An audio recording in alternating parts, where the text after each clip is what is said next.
네. 우리 하나님의 말씀 보도록 합니다. 히브리서 11장 6절의 말씀입니다. 성경이 없으신 분들은 저희 단톡방에 히브리서 11장 6절의 말씀을 제가 올려두었습니다. 참고해 주시길 바라고요. 히브리서 11장 6절 한 절의 말씀을 우리 이 시간 함께 한 목소리로 합독합시다. 믿음이 없이는 하나님을 기쁘시게 하지 못하나니 하나님께 나아가는 자는 반드시 그가 계신 것과 또한 그가 자기를 찾는 자들에게 상 주시는 이심을 믿어야 할지니라. 아멘. 네, 우리 오늘 237 온라인 시교회 하나님이 우리에게 주시는 말씀의 제목은 믿다가 낙심하는 이유는 무엇일까? 라는 제목으로 시간 우리의 모든 불신앙이 무너지는 그런 피제사의 축복을 누리시는 우리 모두가 되기를 그리스도의 이름으로 축원드립니다. 제가 이 낙심이라는 단어를 제가 이 사전에서 찾아보니까 이렇게 정의를 내리고 있더라고요. 내가 바라던 일이 이루어지지 아니하여 마음이 상했다. 이렇게 사전적 정의가 내려져 있습니다. 이 낙자는 떨어질 낙자고 또 심은 마음 심자죠. 그래서 내가 바라던 내가 소망하던 그 무언가가 이루어지지 않아서 우리의 모든 이 마음 상태가 완전히 저 지옥으로 저 스올로 완전히 무너져 내릴 수밖에 없는 그 원인. 성경은 그래서 그 원인을 분명히 밝히고 있는 것이죠. 자, 그렇다면 우리가 무언가를 바라고 원하는 것이 잘못됐다는 말입니까? 예를 들면 여기 거의 대부분 많은 분들이 아이를 키우는 부모님이신데 우리 아이에게 조금 더 좋은 음식, 좋은 신발, 좋은 옷을 사 주고 싶은데 돈이 없단 말이에요. 그러면 하나님께 돈이 없어서 돈 달라고 기도하는 게 무 무턱대고 지금 다 나쁘다는 말입니까? 절대로 그 말이 아니에요. 성경은 말하고 있는 것이 창조의 원리를 먼저 말하고 있어요. 물고기가 만약에 물 밖에 나와서 명품 구두를 신고 샤넬백을 메고서 걷고 싶다고 소망하고 바래서 밖에 나온다고 해도 그것을 뭐라고 할 물고기가 없겠지만 결국 물고기는 물 밖에 나오는 그 날로부터 죽음이 찾아옵니다. 똑같은 원리예요. 우리가 하나님과 함께하는 이 비밀을 모르는 상태에서 육체의 소욕을 따라 육체의 것들을 우리가 쫓고 그것을 소망한다면 결국은 우리에게 찾아오는 것이 있는데 낙심이에요. 오늘 우리가 은혜 잘 받다가도 이런저런 육체의 소욕을 쫓다가 오늘 낙심한 성도분들이 계신다면 오늘 다시 리셋하는 원점으로 돌아와서 새롭게 시작하는 전환점을 맞이하는 예배가 되시기를 바랍니다. 성경은 말하고 있는 것이 우리의 원함의 대상이 바뀌어야 하는 그 분명한 그 근본 원인과 그 해결책을 제시해 주고 있는 거예요. 하나님과 함께 한다면 그 안에 모든 축복이 다 들어있고 따라온다라는 이 영적인 순리와 이 원리들을 성경은 말해 주고 있습니다.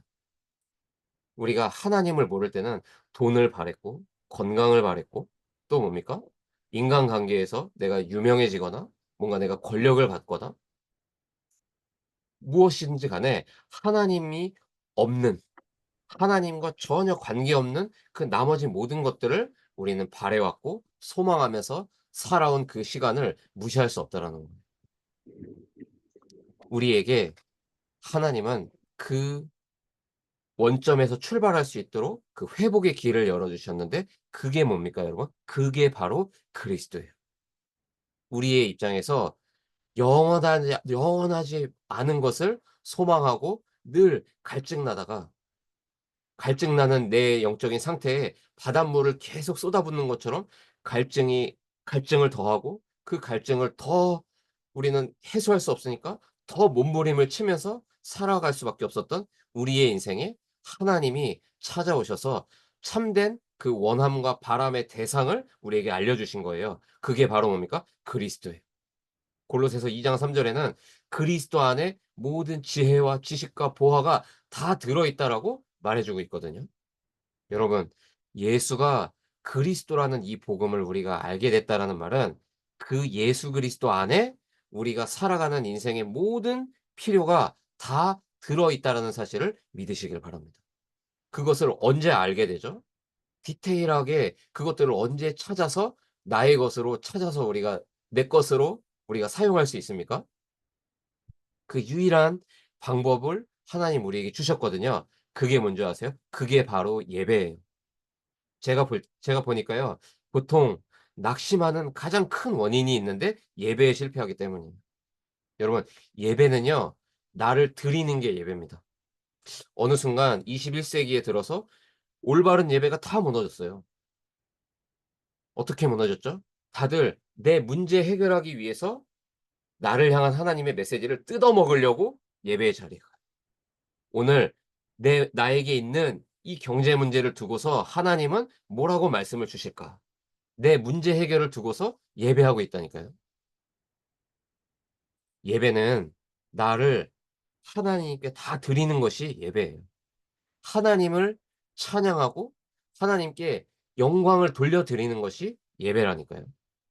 우리가 똑같은 시간에 똑같은 장소에서 똑같은 예배당에서 우리가 예배를 드려도 어떤 사람은 종교 예배를 드려요. 근데 어떤 사람은 실제로 어떤 거 하니까 내 전부를 다 쏟아 놓고 하나님의 영광을 나타내기 위해서 하나님을 찬양하고 예배합니다. 자, 어떤 차이가 나타날까요? 원함의 대상이 바뀌는 거예요, 예배를 통해서. 예배를 통해서 하나님이 주시는 은혜를 공급받고 하나님과 소통하는 그 중요한 산 제사의 자리에 내 몸과 내 마음을 다 드려 버리니까 드디어 내가 원함의 대상이 썩어 없어질 육신의 것이 아니라 영원한 하나님, 영원한 하나님 나라의 그 보좌의 축복을 원하기 시작하죠. 더 이상 나의 내 손에 명품백이 없어도, 더 이상 내 손에 외제차 키가 손에 쥐어져 있지 않다 하더라도 절대로 낙심하거나 절대로 상대적 박탈감을 느낄 수 없는 완전한 만족감. 그게 언제 나타납니까? 예배에. 나를 온전히 드릴 때, 나를 향한 하나님의 은혜가 내게 임하는 시간, 예배. 그래서 우리가 비대면으로 예배하지만 이 시간에 나를 드리는 그 중심을 가지고 여러분 지금 예배에 참여하고 계시다면 오늘 여러분이 스스로 해결할 수 없던 나의 고질적인 영적 문제, 잘 가다가도 자꾸만 엎어지고 넘어져서 또 낙심하고 좌절해서 끊임없는 인생의 실패의 연속선상에 있던 여러분의 그 틀린 운명이 오늘 이 단 한 번의 예배로 완전히 그 운명이 바뀔 줄 믿으시길 바랍니다. 이 예배에 참여하기 직전까지도 이 예배의 중요성을 몰랐어도 관계없어요. 오늘 내게 주시는 이 말씀을 붙잡고 오늘 참된 예배자의 정체성이 우리 모두에게 회복되기를 바랍니다. 예배 성공, 인생 성공이에요. 저희 소천하신 저희 장인어른이 우리 이유창 선교사님이 늘 저에게 그 말씀을 해 주셨었거든요. "인구야, 예배 성공이 인생 성공이다. 조급해하지 마라. 어렵니? 문제가 왔니? 괜찮다. 예배 성공하면 된다. 그 안에 모든 회복의 모든 것들이 다 들어 있다. 예배드리면 된다. 지금처럼 말씀 운동 전념해라. 걱정하지 마라. 제게 주신 언약으로 붙잡고 어떤 문제와 어떤 어려움이 있어도 저는 예배하기 시작했어요. 이 문제를 해결받기 위한 어떤 답을 얻기 위해서 예배드리는 것이 아니라 제 있는 모습 그대로 하나님께 나아가서 저의 모든 것을 쏟아붓고 하나님께 저를 드려 버렸어요. 그랬더니 너무 신기한 거 있죠, 여러분. 그 예배가 한 주, 두 주, 한 달, 1 년, 2년 차곡차곡 쌓여가는데요. 예배 회복이 되면서 저의 모든 것들을 하나님께서 주장해 주시고 책임진다는 사실을 깨닫게 되었어요. 제 안에 그 확신이 있습니다, 여러분. 예배 성공하면 모든 것은 회복된다. 예배에 성공할 때 모든 문제는 하나님이 직접 해결해 버리신다. 여러분, 어떤 낙심거리가 있습니까? 어떤 염려거리가 있습니까? 오늘 그 모든 낙심거리를 다 이 제단 앞에 올려놓고 성령의 불로 완전히 태워버리는 산 제사의 축복을 회복하시기를 바랍니다. 교회에 출입하는 사람의 80%가 "나는 믿음이 없다."라고 고백하는 시대에 우리가 살고 있어요. 또 이런 사람들도 많아요. "나도 과거에 한때 잘 믿어 봤다." 이렇게 말하는 사람도 많아요. 이 피터 와그너 박사님이 이 통계를 내놓은 것이 이런 어 결과가 있는데 왜 믿다가 낙심하는 사람이 끊임없이 생길까? 또 오늘 이 예배에 참여하는 내 자신을 두고 우리가 질문해 볼 때 '나는 왜 자꾸만 믿다가 낙심할까? 자꾸만 이 은혜가 어느 순간 끊기고 자꾸만 단절이 되는 것일까? 해결책이 없는 것일까?' 우리가 첫 번째로 낙심을 하고 있는 그 이유를 우리가 분명히 알아야 되거든요. 첫 번째 이유인데 믿지 않고 그냥 그 건물 예배당을 출입한 것뿐이에요. 그러니까 어떻게 됩니까? 고난을 더 당해요. 마귀가 살아 역사하거든요, 여러분. 마귀는 불신자를 건드리지 않아요. 종교인 그리고 복음 붙잡은 하나님 자녀를 공격해요. 어떻게 해요? 예배에 실패하도록.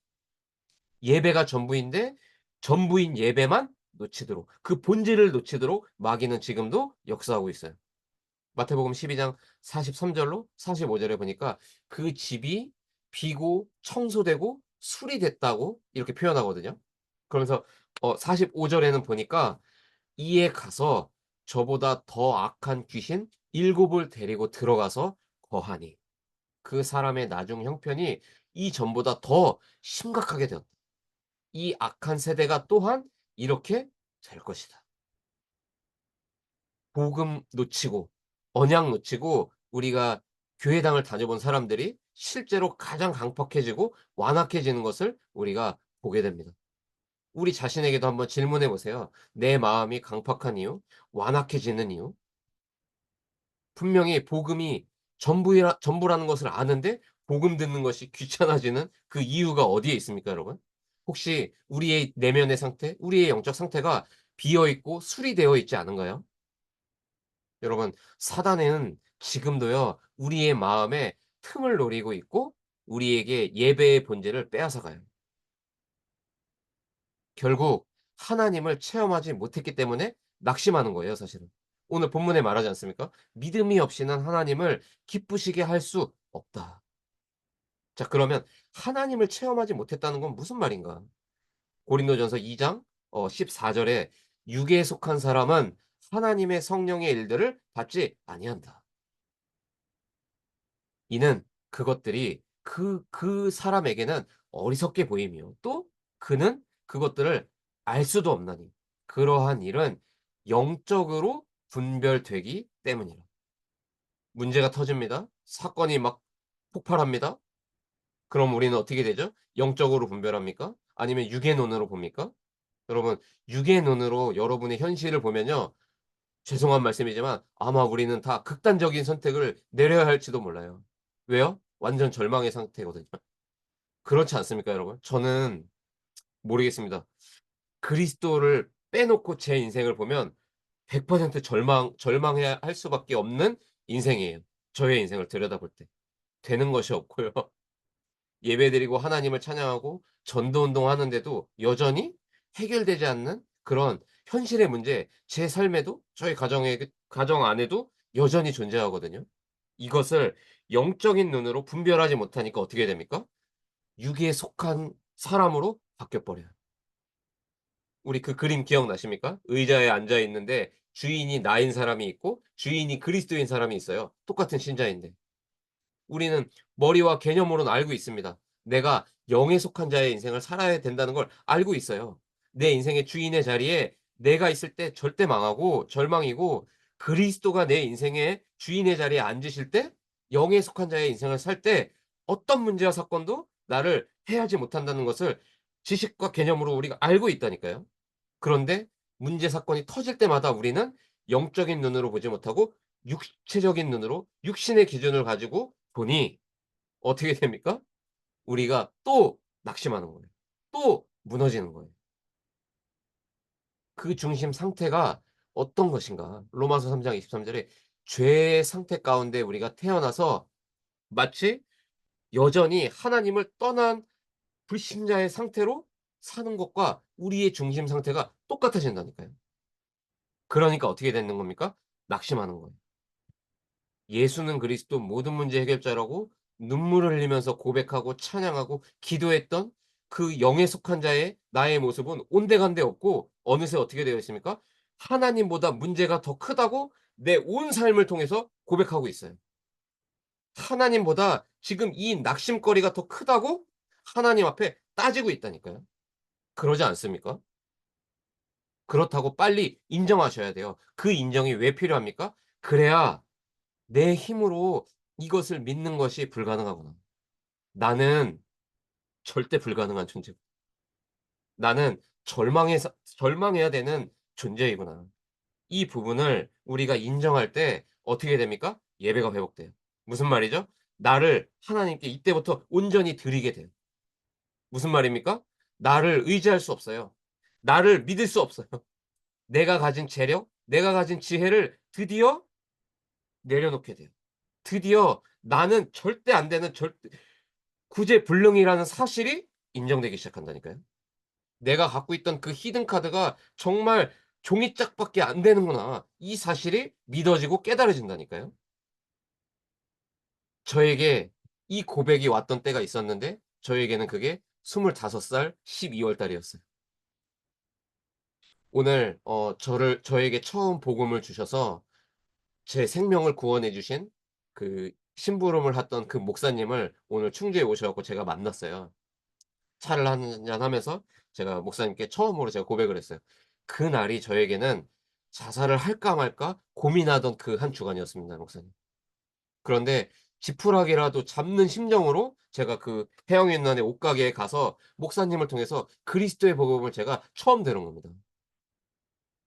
그래서 저는 새롭게 살게 됐습니다, 목사님. 다시 한번 감사합니다. 저는 그 빚진 마음 가지고 어떠한 일이 있어도 제가 주님 품에 가는 그날까지 저도 목사님을 쫓아서 오직 복음만 전하다가 살다 가고 싶습니다. 제가 그런 고백을 저를 살려 주신 목사님께 오늘 하고 왔거든요. 여러분, 한 주간 완전 절망하시길 바라요.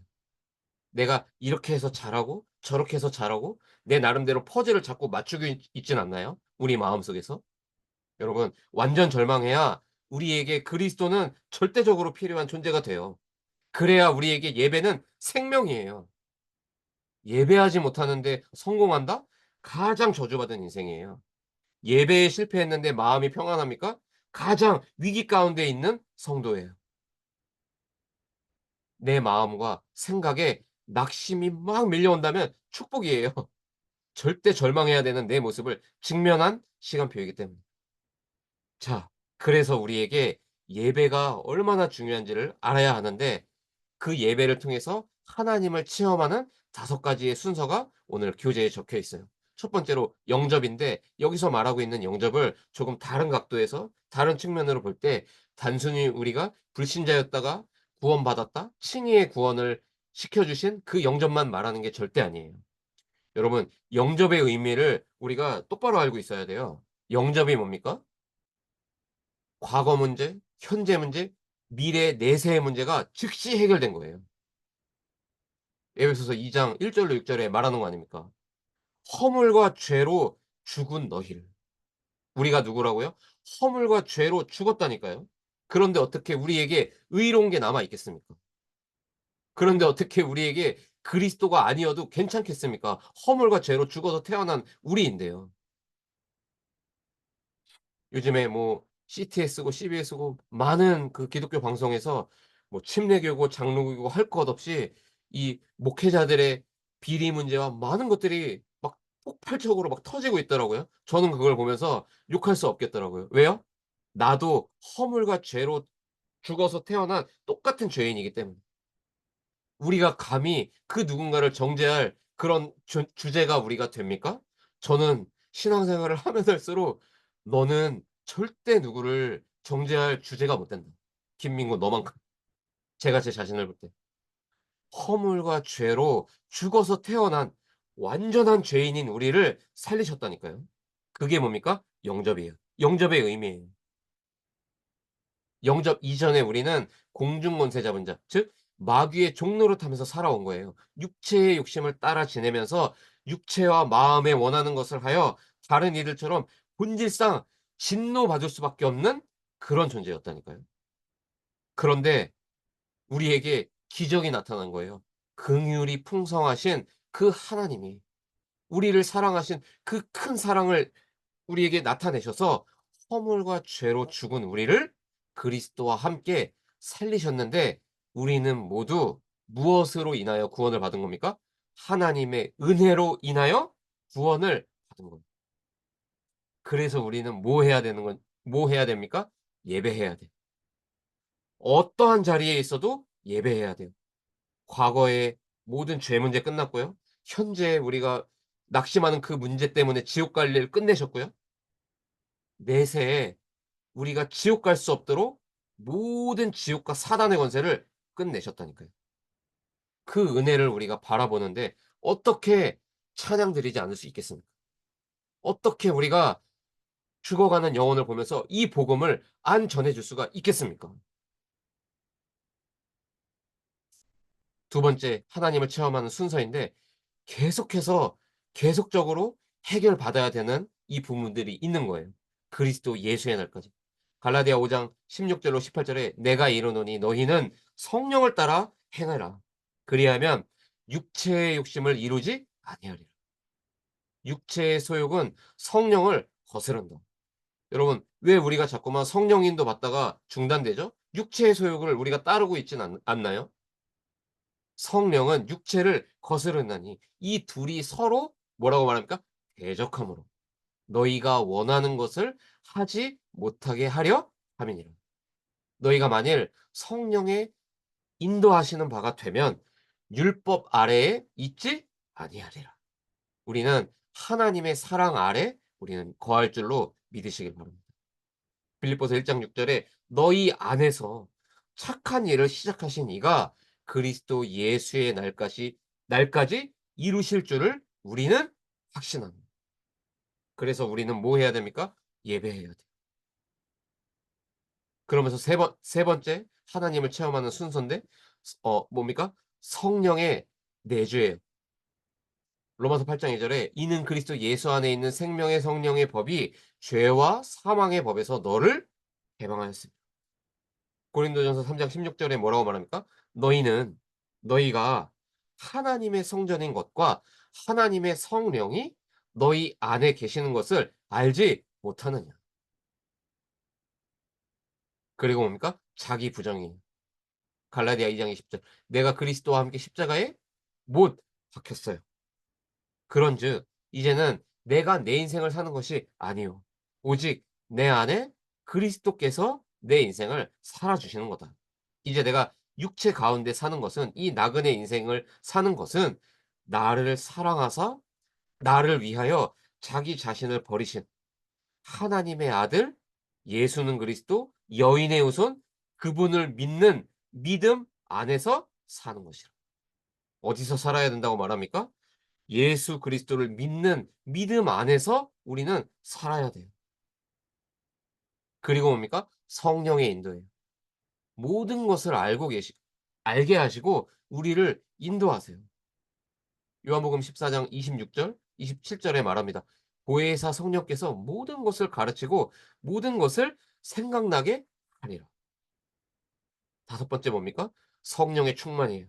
급하고 강한 바람처럼 불의 혀와 같이, 이런 표현들을 사도행전 2장 1 절로 13 절에 보면 표현을 하고 있는데, 결국 하나님의 영으로 우리 내적 사람이 충만해질 때 우리 스스로 해결할 수 없는 그 문제에 강한 바람처럼, 마치 불의 혀가 양갈래로 갈라지는 것 같은 하나님의 역사하심이 우리의 삶에 반드시 나타날 줄 믿으시길 바랍니다.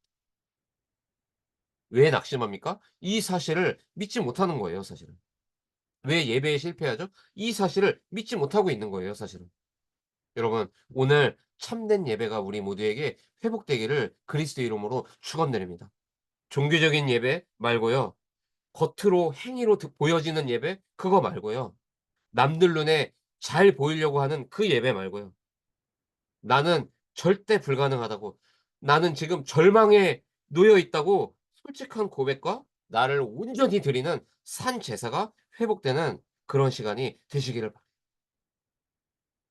우리가 성령으로 충만해질 때 예배가 회복돼서 피 제사가 회복돼서 정말로 절대 불가능 절망뿐인 내 삶에 그리스도의 영이 충만케 역사할 때 어떤 축복이 우리에게 옵니까? 첫 번째로 확신이 오는 거예요, 이때부터.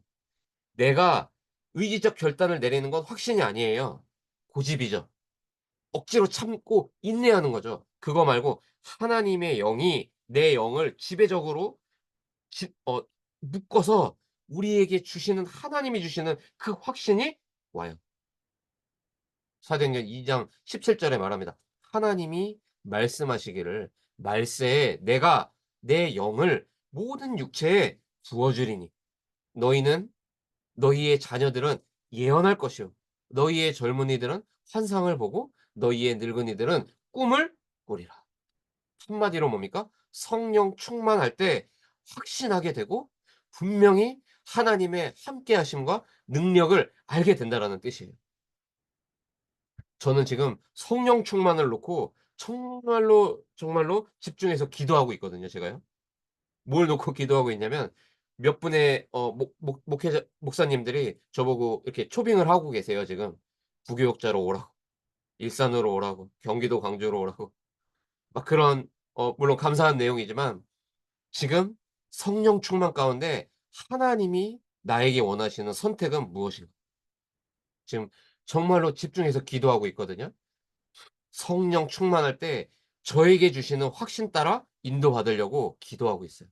여러분, 여러분 혹시 어떤 중대한 결정을 지금 내려야 하는 상황에 놓여 계십니까? 여러분, 여러분의 의지적 결단으로 선택하지 마시길 바라요. 하나님이 정말로 확신 주실 때까지 한번 기도해 보세요. 집중해 보세요. 필요하다면 이때 금식도 해 보는 거예요. 필요하다면 이때 새벽 기도도 가 보는 거예요. 하나님, 여기에 하나님이 원하는 선택을 제가 정말 하고 싶습니다. 내게 알게 하여 주옵소서. 말씀 붙잡고 금식 기도라도 해 보셔야 돼요. 하나님이 주시는 확신, 그것을 가지고 성령 인도받는 우리 모두가 되기를 바랍니다. 성령 충만할 때 그때부터 뭐가 생기는 줄 아세요? 능력이 생겨요. 나는 무능하거든요. 내 자신을 볼 때는 내 수준 가지고 세계복음화 할 수 없거든요. 내 자녀도 케어하기가 빠듯하거든요. 집세 내고 11조 내기도 빠듯하거든요. 성경헌금 드리고 나면 뭔가 확 불안하거든요. 그런데 이때부터 어떻게 됩니까? 능력이 생겨요. 하나님의 능력이 내 삶에 나타나요. 더 이상 흔들림이 없어집니다, 이때부터. 누가 그랬습니까? 베드로가 그랬어요. 사도행전 3장 1 절로 10 절에 주님을 3 번이나, 그 꼬마 여자아이 앞에서 예수님을 3 번씩이나 부인하던 그 겁쟁이, 그 무식쟁이 베드로가 성전 미문에 앉아 있던 그 앉은뱅이에게 뭐라고 얘기합니까? "나에게는 은과 금은 없지만 내게 있는 것 너에게 주노니 나사렛 예수 그리스도 이름으로 일어나 걸어라." 그랬더니요, 이 앉은뱅이가 일어나서 성전에 들어가서 막 사람들에게 증거합니다. "베드로가 나에게 나사렛 예수 그리스도 이름으로 기도해 줬더니 내가 이렇게 뛰어서 걷고 있다. 뛰고 있다고." 우리에게 성령이 임해 버리면요, 능력이 나타나요. 그리고요, 예수 그리스도를 반드시 증거하는 증인의 삶을 살게 됩니다. 그 겁쟁이 베드로가 공회 앞에 서서 말해요. 사도행전 4장 12 절에. 이때는 이 말을 해 버리면요, 사형이에요, 사형 바로. 그런데 겁쟁이 베드로가 뭐라고 얘기합니까? "다른 이로서는 구원을 받을 수 없나니 천하 사람 중에 구원받을 다른 이름을 우리에게 주신 일이 없다." 담대히 그리스도를 증거하기 시작하는 겁니다. 왜 우리가 복음 전하고 싶은데 머뭇거리죠?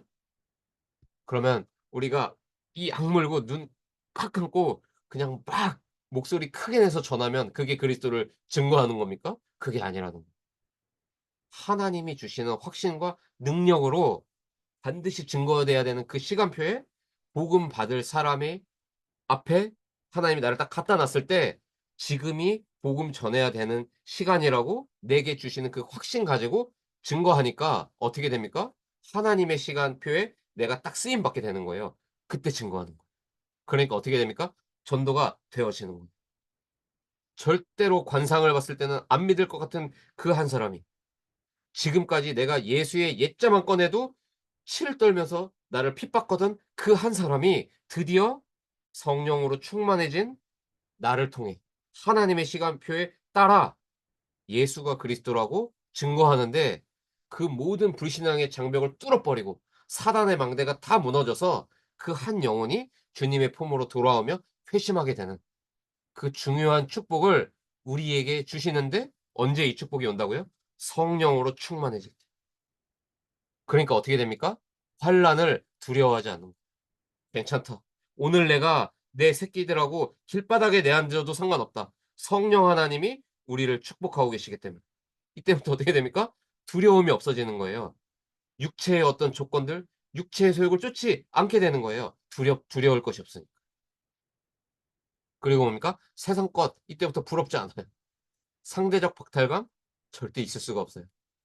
그리고 뭡니까? 드디어 사명이 생기는 겁니다.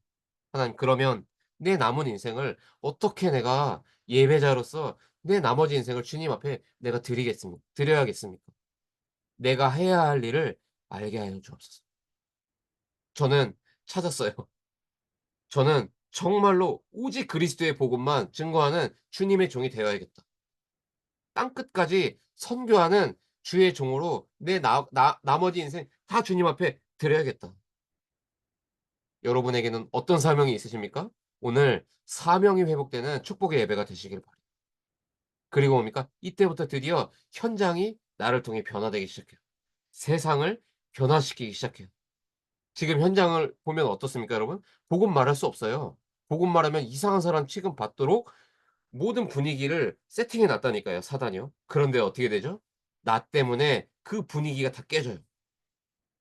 그리스도를 말하는 것이 너무나도 자연스럽도록 그 분위기를 완전히 바꿔 놓기 시작한다니까요.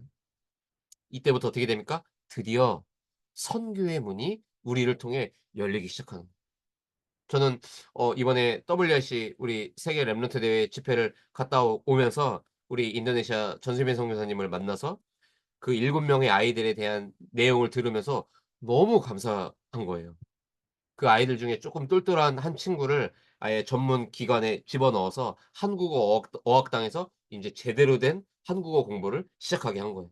그러면서 인제 카메라를 하나 사 주면서 그걸 가지고 "이제는 앞으로 미디어 시대가 왔기 때문에 너희들끼리 이걸 가지고 어떻게 하면 전도 선교할 수 있을지 마음껏 콘텐츠를 한번 만들어 봐라. 미디어를 만들어 봐라." 제가 우리 단톡방에 올려 드렸죠. 그 아이들이 만들어서 작품을 만든 그 영상을 제가 올려 드렸는데 우리의 예배와 우리가 마음 담은 그 헌금이 저 인도네시아 땅 중에서도 아무런 희망이 없고 아무런 소망이 없던 그 아이들이 드디어 그리스도의 이름을 붙잡고 이 다음 세대에 나도 인도네시아 복음을 위해서 쓰임 받을 하나님의 전도자라고 꿈꾸기 시작했다니까요. 저는 이걸 보면서 '우연이 아니었구나. 우리가 마음 담고 선교 헌금하는 이 보내는 선교사의 축복을 누리는 것은 정말로 하나님의 계획 중에 계획이 맞았구나.' 여러분 감사하지 않습니까? 우리를 통해서 또 다른 선교의 문들이 지금 열리고 있다니까요. 저는 보면서 '야 진짜 시공간을 초월하는 이 그리스도의 능력은 정말 어마어마한 것이구나.' 제가 아마 10월 마지막 주 또는 첫째 주에 인도네시아의 자카르타와 보고르 지역에 들어갈 예정입니다. 그래서 그 7 명의 아이들을 직접 만나고 그 아이들에게 또 저희들의 모임을 좀 더 자세하게 소개하면서 제 나름대로 그 아이들에게도 어떤 선교적 비전을 또 포럼하고 돌아오려고 지금 기도하고 있어요. 여러분 생각날 때마다 10 월에 있는 인도네시아 선교를 두고 기도해 주시길 바랍니다. 사도행전은 성경 중에서 여전히 기록 중인 성경이거든요. 지금 우리의 이 모임이 뭡니까? 사도행전 29 장을 기록해 가고 있는 예배예요. 우리의 모임.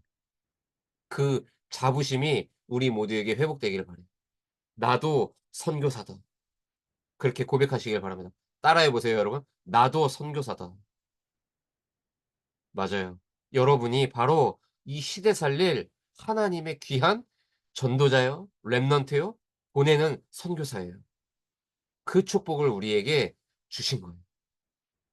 우리가 낙심할 이유가 없어요. 이미 완전한 존재로, 온전한 존재로 하나님이 쓰시는 귀중한 축복의 존재로 우리를 부르셨기 때문에 이제 우리가 이 세상의 선과 악의 기준에 속지 않고 믿다가 낙심해서 또 넘어지는 것이 아니라 온 삶으로 예배하는 참된 예배자의 그 정체성이 회복되시기를 예수 그리스도의 이름으로 축원드립니다. 결론인데요.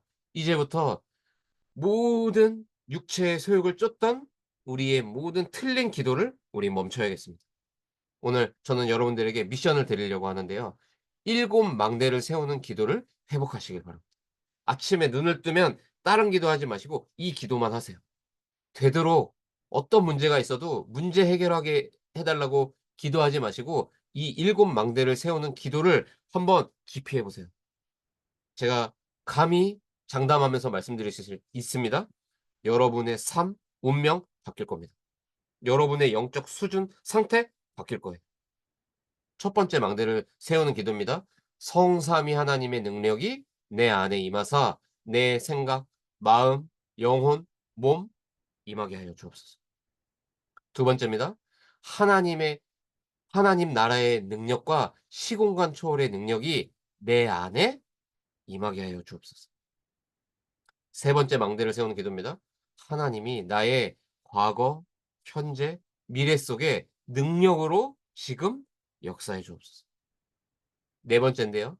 영력, 지력, 체력, 경제력, 인력이 지금 나에게 임하게 하여 주옵소서.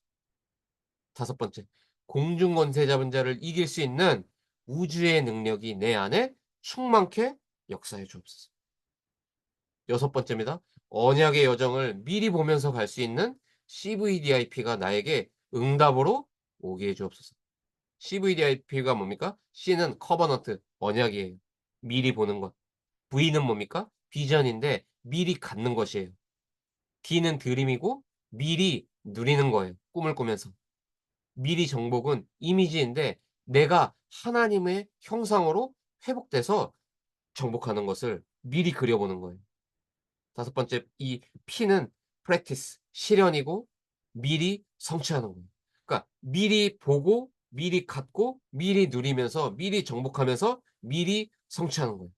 내가 갈 인생의 이 언약의 여정을 꿈꾸는 것이죠.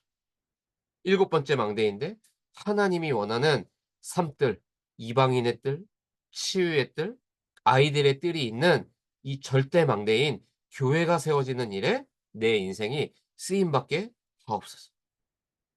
일곱 망대를 세우는 이 기도 안에 여러분의 모든 인생의 축복이 다 담겨져 있어요. 이 기도가 바로 주님이 우리에게 알려주신 그 기도예요. 주기도문에 나오는 바로 그 기도. 우리가 낙심하지 아니하고 하나님이 우리에게 알려주신 일곱 망대를 세우는 기도가 회복되어져서 참된 예배자의 정체성이 회복되어지고 정말로 한 번뿐인 나그네 인생에 선교에 귀하게 쓰임받는 렘넌트의 정체성, 전도자의 정체성이 회복되어지는 축복의 한 주가 되시기를 예수 그리스도의 이름으로 축원드립니다. 하나님 은혜와 사랑을 감사합니다. 우리 안에 사단의 12가지 망대가 무너지는 한 주가 되게 하여 주옵소서. 우리 안에 하나님이 주신 7 망대가 구축되는 축복의 한 주가 되게 하여 주옵소서. 더 이상 믿다가 낙심하지 아니하고 한 번뿐인 인생 우리에게 맡겨 주신 그 사명을 발견하고 참된 예배자의 정체성으로 참된 전도자의 정체성을 가지고 승리하는 우리 모두가 될 수 있도록 인도하여 주옵소서. 살아계신 주 예수 그리스도의 이름으로 감사하며 간절히 축복하고 기도합니다. 아멘.